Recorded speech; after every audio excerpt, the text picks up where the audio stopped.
That the purpose of your creation was Tawheed. The first thing that the Messenger Muhammad called to was Tawheed. Do you know that he was in Mecca for 13 years? Yet the hijab was not made obligatory.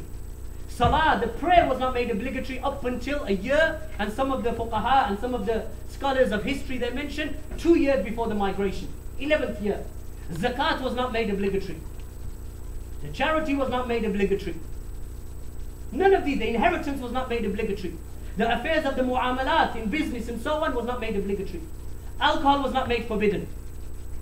13 years, these ahkam, these regulations and legislations of the Sharia were not made obligatory whilst he was in Mecca for that 13-year period. So what was he doing?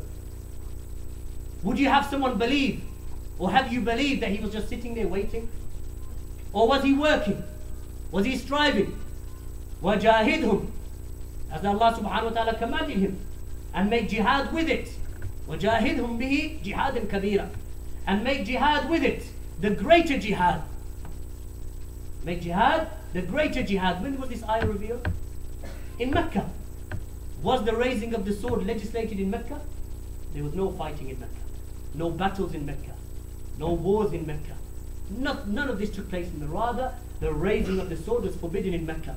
Yet Ibn Qayyim and the Mufassirun, the commentators of the Qur'an, those who have gathered the ayat, the verses of the Qur'an, whether they are Madani or whether they are Makki, whether they were revealed in Medina or whether they were revealed in Mecca.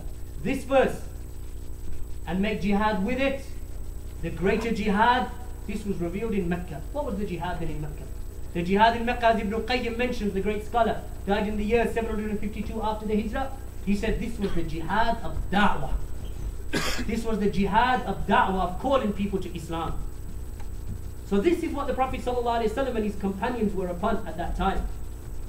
So we say, so those who call to rectification, yet they establish their da'wah upon political rectification, or economic rectification, or spreading revolution, or spreading what they claim is the coup d'etat, overthrowing of one regime for the replacement of another regime, or that they want to gain, grasp and gain authority over the media, and they say that these are the means that will bring about rectification, and they do not begin where we begin, then all of these acts and deeds are not from the affairs and the ways of rectification, nor are they from the ways of the Prophet ﷺ, nor does it lead to rectification as is desired. Likewise, we say that any action that a person does, believing it to be rectification, but it does not involve adhering staunchly to the book of Allah, the Qur'an, and the prophetic tradition, then that will not bring about rectification. And it is rejected as an act of worship.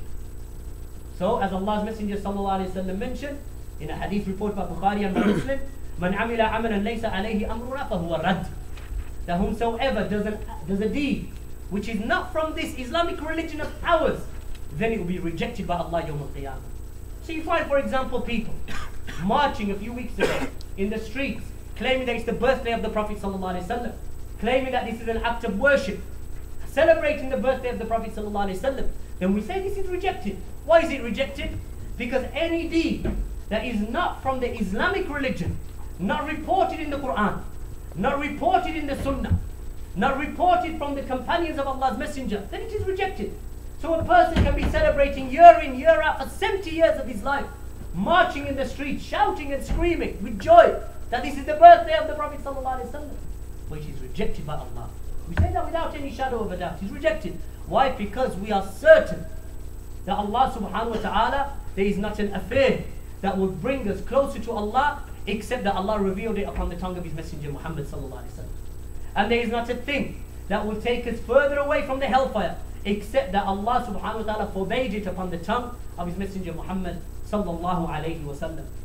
So look at those who claim that they are rectifying. Rectifying by planting bombs. This is rectification. Put a bomb on a tube, this will rectify the Ummah. It rectify the Ummah. That's going to rectify the Ummah of Muhammad sallallahu alaihi wasallam. And it has no basis to it in the Qur'an and the Sunnah. When the Messenger of Allah sallallahu alaihi wasallam forbade categorically, hadith in Bukhari, hadith in Muslim, hadith Abu Dawud, Tirmidhi, in all of the books of fiqh, And in most of the books of hadith, you'll find some narrations mentioning the forbiddance of killing of non-combatants, the forbiddance of killing of women and children, the forbiddance of killing of those who are not involved in battle. Forbiddance.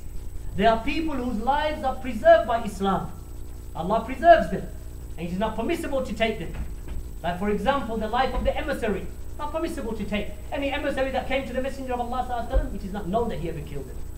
Ambassadors that are invited into your land, not to be killed. Why? Because the killing of the one with whom the Muslims have, or the Muslim nations, whether you like those nations or not, is irrelevant. Because we're not asking you. The fact is that they have government and they have authority. If those Muslim governments have an ahd or have an agreement with the non-Muslim nation, it's not permissible to kill any of their people. That the Messenger had an agreement with the people of Quraysh, of Hudaybiyah, at the Treaty of Hudaybiyah, not to kill them, not to fight them. So he didn't do so. He didn't do so. In fact, in that treaty it stated that if any mushrik or anyone from Ahlul Mecca becomes a Muslim, or is a Muslim in Mecca at that time, and he wishes to go to Medina, then you, Muhammad, better send them back. He signed it. He said, I'll send them back. So 2 companions, they were sent back by the Messenger of Allah to who? To the mushrikeen. Now you ask some of the people today who are involved in these terrorist activities and involved in insurgency, or these who claim that they are jihadists, that you say to them, if you mention this hadith, and they go, you're not allowed to give up a Muslim to a non-Muslim. So what did the Messenger of Allah do with those 2 companions after the Treaty of Hudaybiyah? Because he agreed, any Muslim that comes from Mecca to Medina, I will send them back. I will not give them refuge. So he sent them back. He said to them, be patient. I'll send you back. And he sent them back. How would these people behave in front of the Messenger of Allah? I fear that they would do what Dhul Khuwaylid said, "Adal ya Muhammad." That's what they would say to him. Be just, O Muhammad. How can you give up Muslims to those kuffar, to those non-Muslims? How can you give them up? They say, Ittaqillah ya Muhammad. And who was the one who said that? Dhul Khuwaylid the munafiq. He's the one who said that, ya ikhwan. So we say, with regard to this rectification, that rectification will not take place except by way of that which we are mentioning. So look at those who claim that they are rectifying. Look at those who claim that they are rectifying and making islah, making rectification. And they use this title in this time. You will find them the most severe in opposition to this first principle. The most severe. Tawheed. How long are you going to be reading Kitab al-Tawheed? Tawheed, worship of Allah. How long are you going to be discussing the belief? Our women and children are burning and being killed, and you're talking about Tawheed. It's the answer that you hear from them.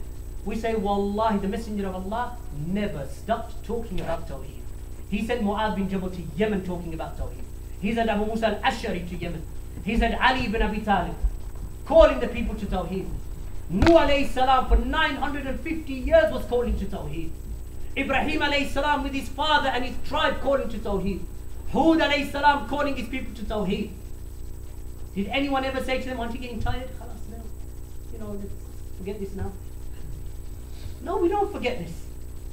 And that's why when you open up the books of Aqidah of the Salaf, you will not find a single book of Aqidah, not one, that begins its chapter with the chapter of jihad, fighting, killing, or politics. Not one. Go to a Sunnah of Al-Khallal. Go to Usul al-Sunnah of Ahmad bin Hanbal. Go to Aqidah Tahawiyah. Go to Kitab al-Tawheed. Go to Usul al-Thalatha. Go to a Sunnah of Ibn Abi Asim. Go to a Sunnah of Abu Hatim Abu Zur'a al-Razi.